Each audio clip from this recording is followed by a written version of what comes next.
Howdy, y'all. No, I'm just kidding. I do live in Texas, but I don't really say the word howdy. Hi, I'm Dara, and my channel, Magenta Otter Travels, is a channel about British things.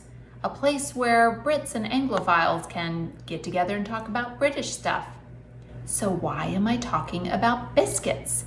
As in American Southern-style buttermilk biscuits? Well, because I want to answer the question, how are biscuits and scones, American biscuits, and English scones similar or different? I'm not afraid to admit when I'm wrong. If you've seen my Marmite versus Vegemite video, you will know sometimes I'm very adamant about things and then I discover I'm totally wrong. This could be the case today. Earlier today, I filmed a video where I made English scones. And now I'm going to make American Southern-style buttermilk biscuits. And I'm going to compare the two.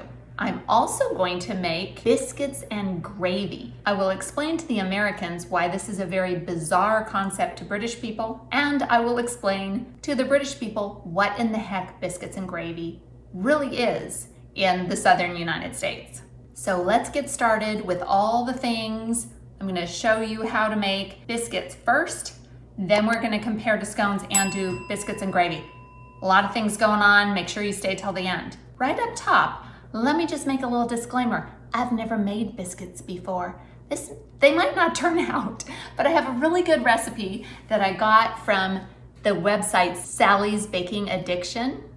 And if you look at these photos, you can see Sally knows how to make biscuits. They look fantastic. So I'm sure it's a very good recipe, but let's see how I get on with it. Because the first part of making biscuits is incorporating the cold butter into the flour. You can do that by taking a pastry whisk and cutting the butter into the flour. But now that I'm a crazy minimalist, I'm afraid to confess that I got rid of my pastry cutter.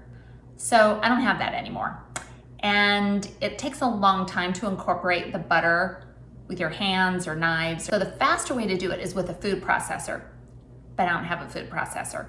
So I'm going to attempt to use my high-speed blender, my BlendTech. So we'll see if this turns out. If it doesn't turn out, it's not Sally's Baking Addiction's fault. Her recipe's great, it's just my fault, but let's see, maybe it'll work. Wish me luck. Okay, so let's go over what the ingredients are. There's only 6 ingredients, 2.5 cups of all-purpose flour, 2 tablespoons of baking powder. That's a lot of baking powder.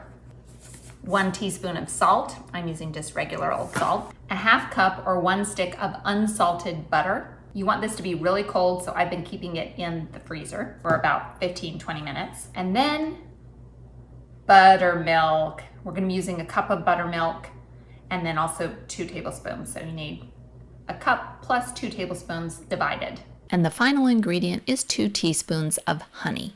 The recipe calls for 2.5 cups all-purpose flour.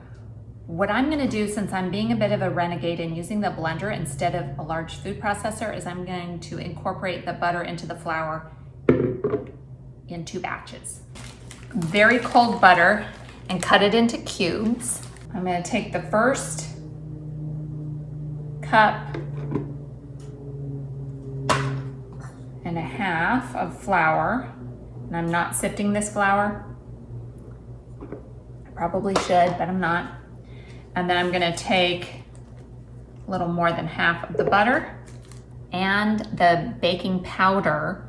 So again, I'm splitting into halves. So 2 tablespoons go in the whole batch. I'm gonna put in 1 tablespoon of the baking powder and half of the 1 teaspoon of salt into this first batch and pulse that until the butter's incorporated into the dry ingredients.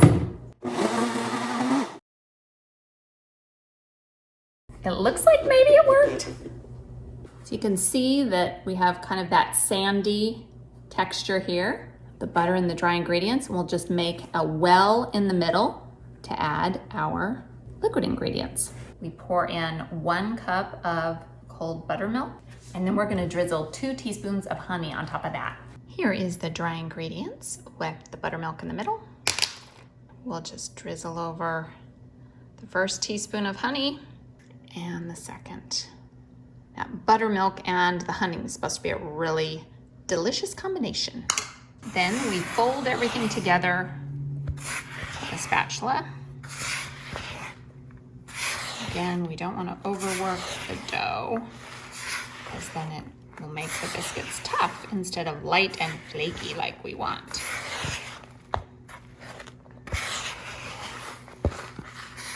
It's starting to come together. And once it's kind of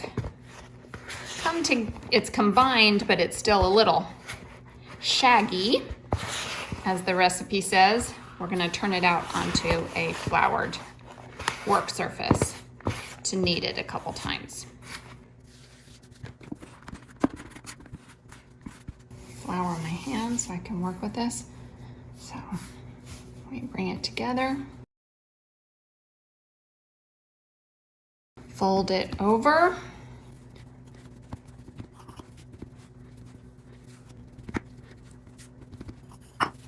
just a couple times of folding it over and kneading it out. All right. Then it's time to roll out the biscuits. Okay, so we want the dough to be about 3/4 of an inch thick.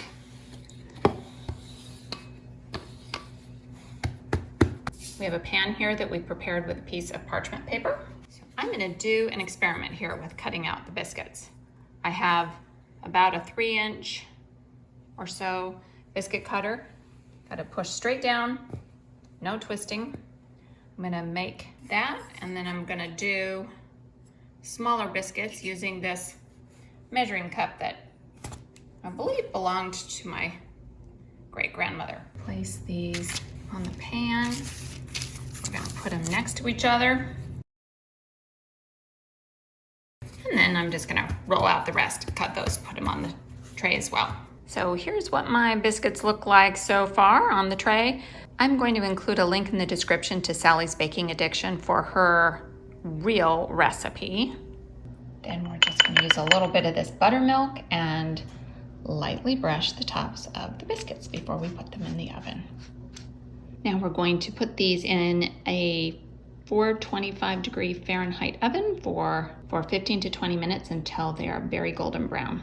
Bacon gravy actually is something I've made before. I grew up with my mother making bacon gravy, and biscuits, but I haven't made bacon gravy in years, so let's see how this goes. Let's start making the bacon and bacon gravy while the biscuits are in the oven. We are starting to cook the bacon for the bacon gravy, and I'm gonna be cooking up about 8 slices, but it's a lot to fit in a pan, so I'm cooking it in a couple batches. But it's the bacon grease that we need to make the gravy. I'm gonna fry off the bacon and then set it aside and keep the grease in the pan. So the bacon is just sizzling away. You can tell that this is just regular American bacon, or as the Brits call it, streaky bacon. We've got the last batch of bacon sizzling away. We're cooking that. And over here are the biscuits that we just took out of the oven. I think I might have rolled them out too thin. And they're also not as golden brown as I expected. They don't look as pretty as Sally's Baking Addiction, but we'll see how they taste. Here's our bacon grease left over from cooking the bacon. I'm going to sprinkle a few tablespoons of flour in it. Just whisk this around because we want to cook the flour so that it absorbs the bacon grease and we get rid of the raw flour taste and smell. So we do that just for a minute or two. And then we add the milk. Add the milk and keep cooking and cooking. And the milk I'm using is actually the leftover cream from when I made clotted cream. So this is going to be very decadent gravy.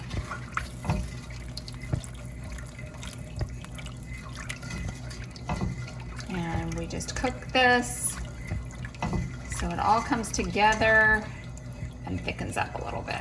Ever wonder why British people freak out when they hear the term biscuits and gravy?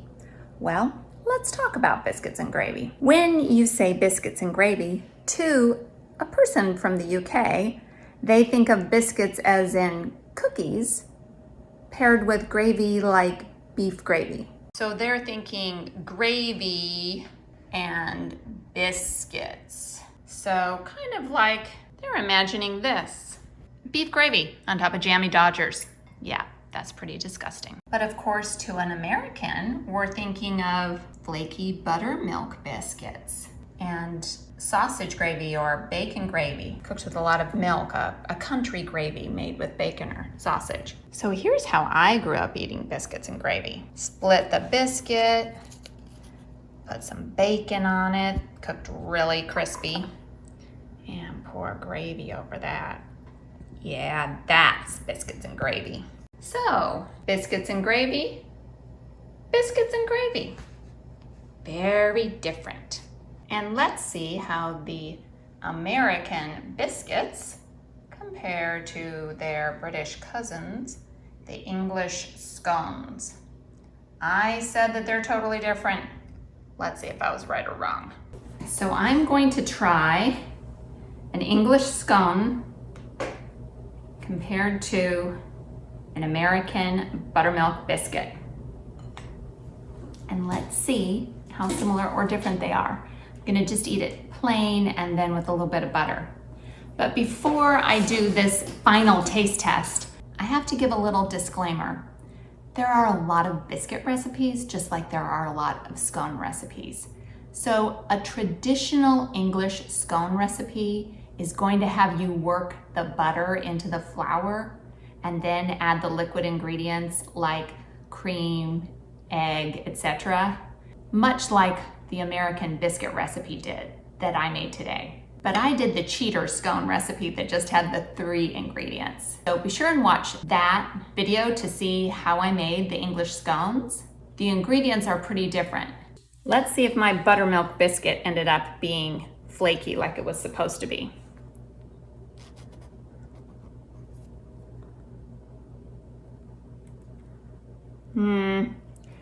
I don't think I did as well as I was supposed to with Sally's baking addiction recipe, because mine just didn't really separate into flaky layers like hers did in the picture. And if you look at my English scone,